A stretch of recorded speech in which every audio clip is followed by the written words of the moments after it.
దేవుడు ఉన్నాడా లేడా? ఇది ఇప్పుడు ఆస్తికులకు నాస్తికులకు మధ్య జరిగే చర్చే. అయితే దేవుడు ఉన్నాడు అనడానికి మన దేశంలో అనేక అంతుచుక్కని రహస్యాలు నింపుకునే దేవాలయాలు ఉన్నాయి. వీటి మర్మాలు ఛేదించడానికి వెళ్ళిన చాలా మంది జీవితాలు కోల్పోయారు. ఇటువంటి కోవలకు చెందిన మధురలో నిధివన్ గ్రామం ఉంది. ఇక్కడ రాత్రిపూట జరిగే వింతలు ద్వాపరయుగం నుంచి కలియుగం వరకు అంతుచిక్కని రహస్యాలే.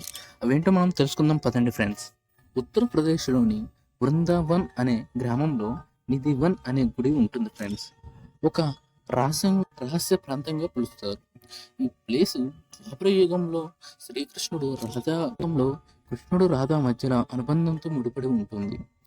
శ్రీకృష్ణుడు ప్రతిరోజు రాధను కలుసుకోవడానికి ఇక్కడికే వస్తాడంట అని స్థానికుల నమ్మకం.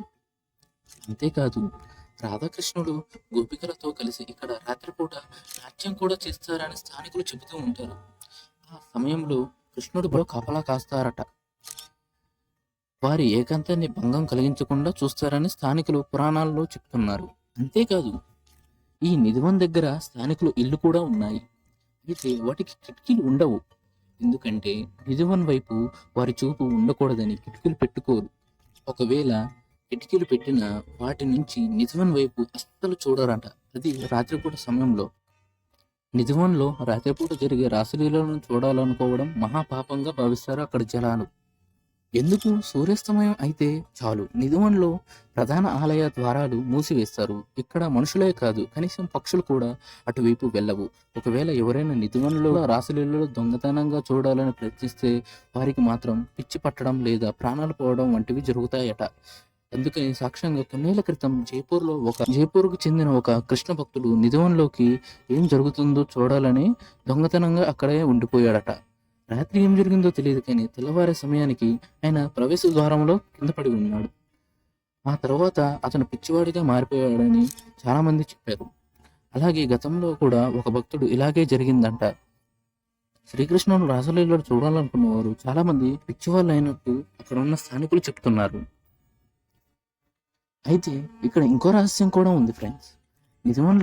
నిధివన్ నుంచి రాత్రి సమయంలో పిల్లన గ్రోవి వాయిస్తూ శబ్దంతో పాటు ఆడవారి మాటలు, పాటలు, శబ్దాలు కూడా ఎన్నో ఏళ్ల నుంచి వినిపిస్తున్నాయని అక్కడ ఉన్న స్థానికులు చెప్తున్నారు. కృష్ణుడు వేణుగానంతో పాట గోపికలు నాట్యం చేయడం వల్ల ఆ శబ్దాలు వస్తుంటాయని అక్కడున్న స్థానికులు నమ్మకం.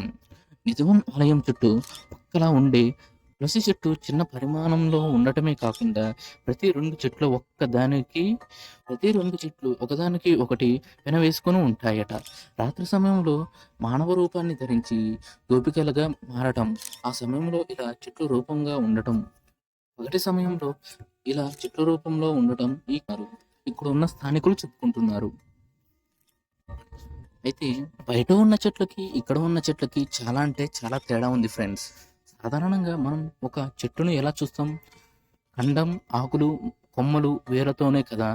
వేర్లు ముఖ్యంగా భూమి లోపల ఉంటాయి. కానీ నిజవన్లో కనిపించే చెట్లు వేర్లు భూమి నుంచి పైకి వచ్చి కనిపిస్తాయి. అంతేకాదు కొమ్మలు కూడా భూమి వైపు వంగి ఉంటాయి.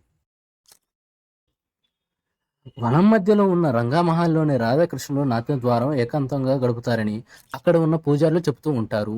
అందువల్లే రాత్రి ఆలయం ద్వారం మూసే ముందు అలంకరించిన మంచం, ఒక వెండి గ్లాసు నిండా పాలు, కొన్ని తీపి పదార్థాలు, తాంబూలాలు, పళ్ళుతో పాటు తోముకోవడానికి 2 వేప పుల్లలు కూడా పెడతారు. చీర గాజులతో పాటు మరికొన్ని అలంకరించిన వస్తువులు అక్కడ ఉంచుతారు. ఇక ఉదయం ఆలయ ద్వారం తీసే సమయానికి తాంబూలం నమిలి ఉమ్మిన గుర్తులు, పాలు తాగిన ఆనవాళ్లతో పాటు మంచంపై ఉన్న దుప్పట్లు కూడా చెదిరి ఉంటాయని అక్కడ ఉన్న స్థానికులు చెప్తూ ఉంటారు. ఇక స్వీట్లు, పండ్లు సగం తిన్న ఆనవాళ్లు కనిపిస్తాయి. దీన్ని భక్తులు కూడా చూస్తారు. ఇది చాలా ఏళ్ల నుంచి జరుగుతున్న తంతు. మీకు ఈ వీడియో నచ్చినట్టయితే వెంటనే లైక్ చేయండి ఫ్రెండ్స్. మరికొన్ని వీడియోస్ కోసం సబ్స్క్రైబ్ చేయండి. కామెంట్ బాక్స్లో జై శ్రీకృష్ణ అని టైప్ చేయండి ఫ్రెండ్స్. Thank you.